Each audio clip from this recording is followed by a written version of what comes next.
Christian text, posing as God's inspired words, was in fact actually written, edited, and arranged by those holding power and influence over the masses. Few believers understand that the stories, characters, and passages in the Bible were all decided by men, not designed by God. The Bible is not only a retelling of much older myths, but it is also a library or compilation of books written over several centuries. Concepts like the Holy Trinity, the resurrection, virgin birth, etc. were all decisions created from the imagination of man. Meetings were held, councils were assembled, and debates were conducted to determine the most effective biblical stories to include or withhold from the masses. Men in power also created the concept of hell in order to create great fear. Individuals who are afraid are easier to exploit and control. The aspect of fear and intimidation enabled Christianity to spread rapidly throughout the world. Incredible amounts of wealth have been amassed by manipulating the imaginations of people. It was man-made laws that prohibited anyone from disagreeing with Christian dogma. Man-made laws made it illegal to have more than one belief system. Man made it mandatory by law to believe in the so-called Holy Trinity. This is precisely why free-thinking human beings that do not adhere to Christian dogma or accept the notion of Jesus as their personal Savior are looked upon by the believer as if they're breaking the law. The authors of the Bible made their particular God aggressive, intimidating, intolerant, demanding, and judgmental. In what is called the Old Testament, this man-made deity orders attacks on villages and is known for inflicting pain and suffering on anyone who doesn't play by his rules. This monolithic personification is also known for slaughtering women and children, but is usually found sparing the lives of virgins.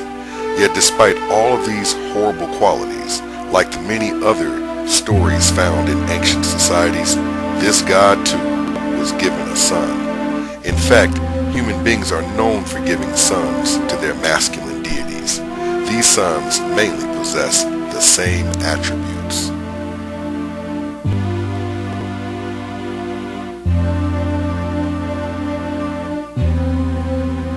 The most popular son of all these imagined gods is Jesus. Why?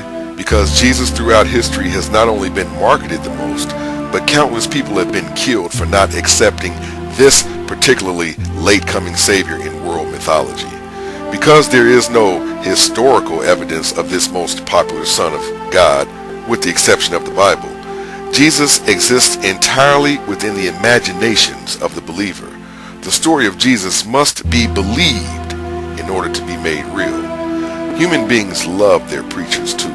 They stand on stages every week preaching those words they naively claim are from the one and only authentic God.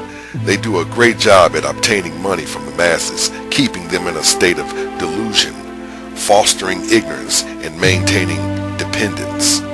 According to man, God punishes non-believers and rewards believers, but there is no empirical evidence or obvious advantage that believers have over non-believers.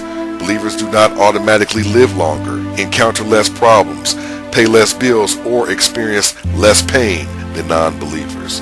Believers pay the same price for gas as non-believers. Believers take comfort, however, in the imaginational place called heaven that they believe awaits them when they die.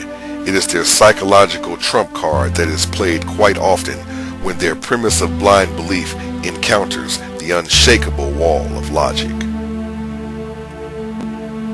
Never mind the fact that there are over 30,000 children who die every day from disease and starvation. Never mind there are thousands of innocent children involved in religious wars adults created. Never mind there are thousands of child sex slaves. Deforestation, rising ocean levels, and the destruction of wildlife are very serious issues. But despite all of this, believers of the Christian faith actually believe God is miraculously involved in the arena of sports. How delusional it is to believe that with all of these terrible things going on in the world, a a so-called righteous God would concern himself with such trivial matters.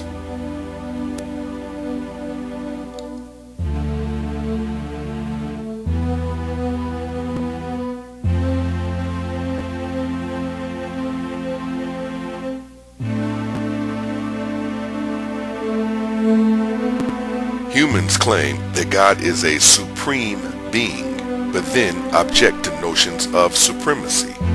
Gods are made in man's image. Man provides their gods with names and images. Man gives their gods sons. Man writes religious books and then claims they are the inspired words of the God they created. Man makes their gods monolithic or polytheistic. Man gives their imagined gods a gender, a voice, an adversary, a home to dwell in, and an image. There are approximately 6.2 billion people in the world. At some point in time, early in our lives, we became aware of our names. We became aware that we belonged to a particular family in a particular part of the world. None of us knew when we were conceived or had any recollection of being in our mother's womb. Everyone, without exception, had this same experience. How then is anyone else more or less connected to any divine source than the next human being? How is any group chosen over any other group? No individual is equipped with more godliness than the next. In each and every one of us lies a god or goddess within. Each of us are born with our own unique and imaginative spirit. The moment one human being tells another human being how to imagine, interpret, or implement that spirituality, it becomes religion. That's basically the hallmark of religion. It's the practice of manipulating the imagination. No natural spirituality comes with a set of prescribed laws, images, or dogmatic literature. These are all man-made creations. Religion has caused countless wars and millions of lives. Religion stifles the unlimited potential of the God and Goddess within.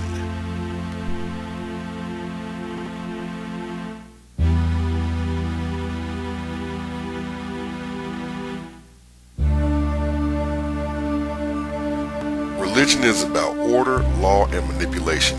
It goes against the freedom so many of us desperately seek. We must free ourselves from the delusion of a sky daddy who throws darts on bad people and rewards good people. It is our imaginations that allow us to believe that disease, war, and the suffering of innocent little children are permitted because of some divine plan. It makes us believe that God was the reason our car started in the morning and is behind our favorite team winning. We cannot continue to expect godly intervention to improve things in the world. We are responsible for that. Imagination is a very powerful tool, but like every tool, must be used wisely. Tools used improperly can be dangerous. In our quest for gods and goddesses, let's keep our imaginations, but let's never neglect to look in the mirror. There you will find an incredibly resourceful, powerful, and creative god or goddess waiting for you to recognize its attributes and unlimited potential.